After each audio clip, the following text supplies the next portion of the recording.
Good morning, everyone, and thank you, Ashok, again for welcoming all of us here to India, to New Delhi, and to this wonderful venue at this year's IPA Congress. Ladies and gentlemen, esteemed guests and fellow publishers, before we talk about shaping the future, I would like to thank those who have shaped the program for this year's Congress. We have a fantastic lineup for the 3 days ahead, and that's down to tireless work from the organizing committees, the chairs, the speakers who have agreed to join us here in Delhi.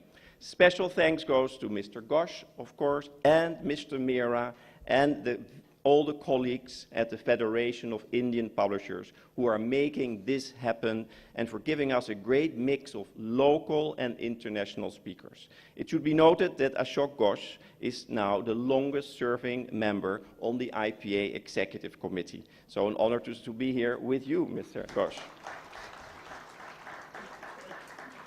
I would also like to thank my Vice President, Yuko Zetzer, who is based in Mexico and who has been working on the program, bridging an 11.5-hour time difference, so that here in Delhi he can bring a fabulous lineup of chairs and speakers together. Thank you, Hugo.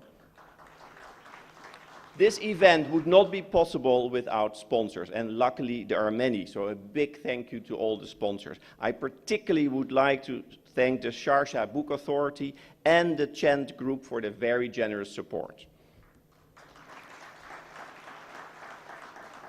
Finally, it's a privilege to speak here today with our chief guest, the Honorable Minister Harsh Vardhan. Thank you so much. Colleagues, over the next 3 days, we are going to cover the whole of the publishing industry. The title of this year's Congress is Shaping the Future, Innovation Meets Experience. And as an industry, we are permanently looking to the future.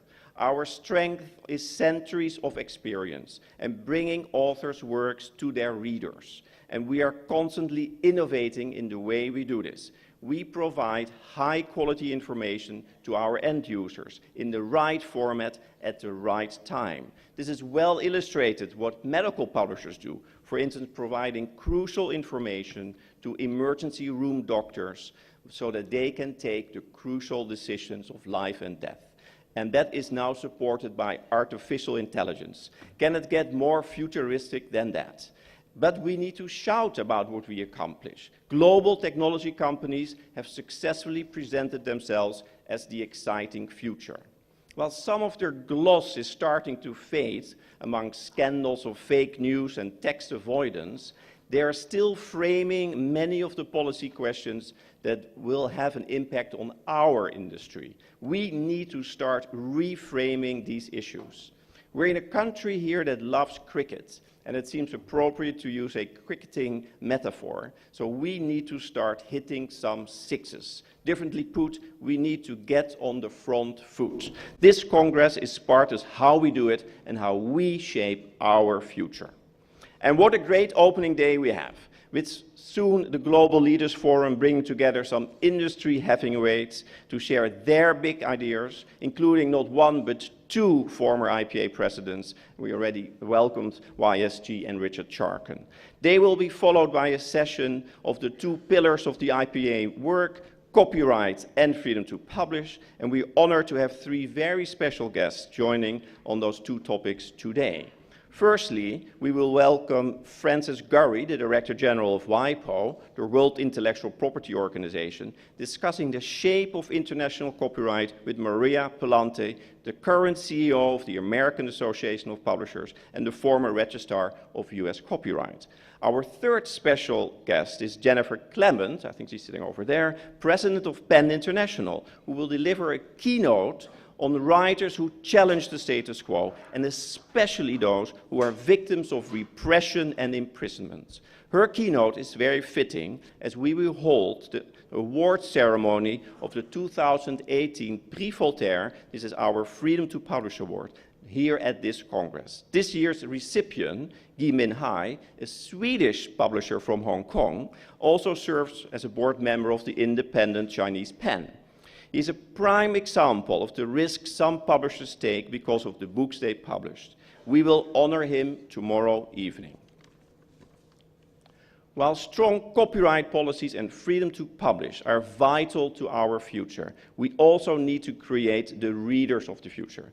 This is even more relevant here in India, a nation with such a young population and a nation that puts such a strong emphasis on education. Tomorrow afternoon we will have a session on how we can invest in children's publishing so that the love of reading continues for generations to come. And we will also explore how to invest in educational publishing locally and globally.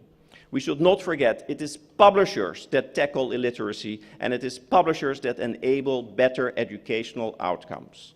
Finally, we must seize the opportunity to learn from the local industry right here in India. Day 3 will start with a session on book markets in India, such a dynamic market with so much happening, and now the 6th biggest in the world. I'm sure there are lessons to learn for all of us here.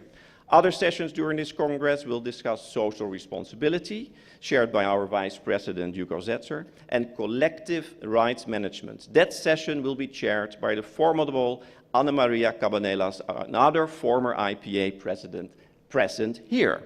Ladies and gentlemen, I encourage you to join the discussions, use the coffee breaks, lunches and dinners. Over the next 3 days, the IPA Congress will be the beating heart of the global publishing industry.